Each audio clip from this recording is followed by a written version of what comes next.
안녕하세요. 주식의 소리의 애솔입니다. 네, 어김없이 새로운 한 주가 시작됐네요. 2022년도 얼마 남지 않았다는 생각에 벌써부터 마음이 싱숭생숭한데요. 오늘의 첫 번째 영상은 인벤티지랩의 상장일 체크포인트 다루도록 하겠습니다. 청약에 참여했던 분들이 5,000명이 채 안 됐던 걸로 기억을 하는데요. 뭔가 반전의 드라마를 쓸 수도 있겠다는 생각이 조금 들거든요. 내용 같이 보시죠. 우선 우리 사주 미달이나 기관 투자자 미납 내역은 없었습니다. 깔끔하게 최초 배정됐던 내역 그대로 배정이 다 된 모습이죠. 인벤티지랩 우리 사주 조합에 배정됐던 금액은 약 5.8억 원 규모였습니다.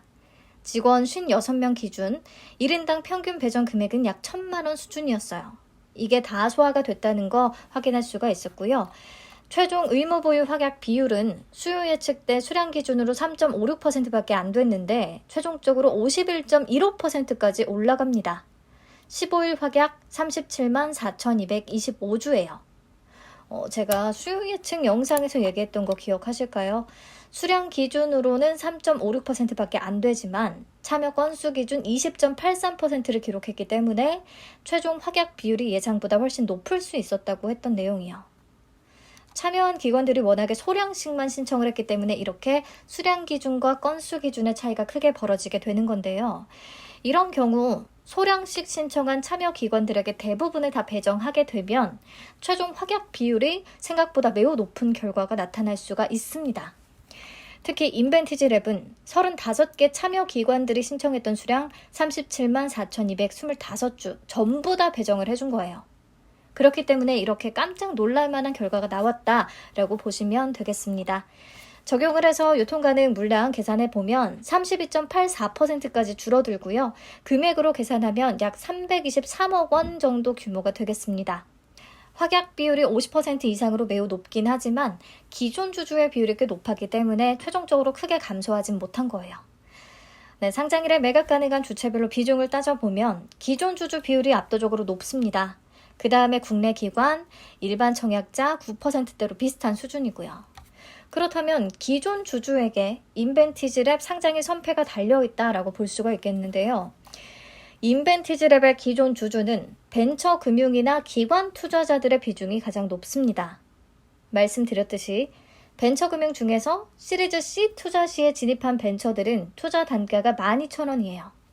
시리즈 C에서 유치한 금액이 140억 원으로 가장 높은데 그때 들어온 투자자들의 단가는 12,000원이라는 거, 공모가와 같은 수준이라는 거. 하지만 2018년에 투자 단가는 8,810원이고요. 2017년에는 더 낮은 금액에 들어왔을 것이 분명합니다. 그래서 일부 벤처금융들은 공모가 부근에서 바로 매도하지 않을 가능성이 있지만 또 일부 벤처금융들은 바로 엑시트할 가능성도 있다는 거 체크하시면 되겠고요. 소액주주들의 매수 단가는 파악할 수가 없었습니다. 네, 그리고 지난해 실시한 프리-IPO에서 책정됐던 밸류는 약 1,800억 원이라고 해요. 공모가 기준의 시가총액은 약 985억 원이고요. 거의 2분의 1 정도의 수준이기 때문에 상장 후에 좀 주가를 올릴 가능성이 있지 않나 개인적으로 생각합니다. 네, 여기까지 정리해보죠. 최종 확약 비율이 51.15%로 좀 놀라울 정도로 높게 잡혔고 최종 유통 가능 물량은 32.84%, 기존 주주 비율 25.32% 존재합니다. 여기는 기존 주주가 중요한데 벤처금융 중에 일부는 공모가에 투자했기 때문에 공모가 부근에서 바로 매도할 가능성은 좀 낮다고 보고요. 프리-IPO에서 책정됐던 밸류가 공모가 기준 시가총액의 2배 정도가 되기 때문에 상장 후에 주가를 좀 밀어올릴 가능성이 있지 않나 개인적으로 생각합니다. 우선 의무 보유 확약 비율이 30% 이상인 최근의 종목들 중에서는 손실을 기록한 종목들은 없었어요. 그리고 정말 예상 밖인데 이 중에서도 인벤티지랩의 확약 비율이 가장 높습니다. 그리고 제가 DTNCR로 보다는 인벤티지랩에서 반전에 대한 포인트가 훨씬 더 잘 보인다라고 했었어요. 어쩌면 샤페론에 좀 더 가까운 모습이다라고요.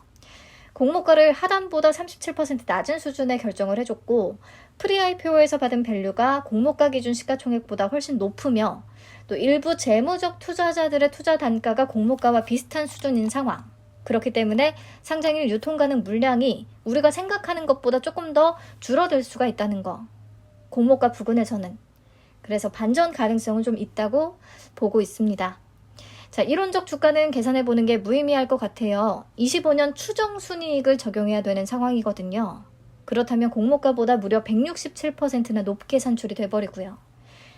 24년까지도 지금 손실을 전망하고 있는 기업이기 때문에 이론적인 수치는 의미 두지 마시고 그냥 넘어가시는 게 맞겠습니다. 네, 그래서 제가 생각한 포인트는 시리즈 C에서 투자자들의 투자 단가가 공모가와 같은 상황이라는 거, 프리-IPO 밸류가 공모가 기준 시총의 약 2배 정도로 높다는 거, 플러스 의무보유 확약 비율이 50%를 넘어갔고 유통가능 금액이 낮은 편이라 수익 가능성이 있다고 보고 있습니다. 과연 얼마나 올라줄 것인지 목표치를 정하는 건 불가능한 종목이라고 생각하고요. 네, 그래서 참여하신 분들은 만족할 만한 성과를 내고 매도하실 수 있었으면 좋겠습니다. 인벤티지랩 내용은 여기서 마칠게요. 바이오 인프라의 수요 예측 결과가 나오는 대로 다시 돌아오겠습니다. 이번 주도 힘차게 출발하세요.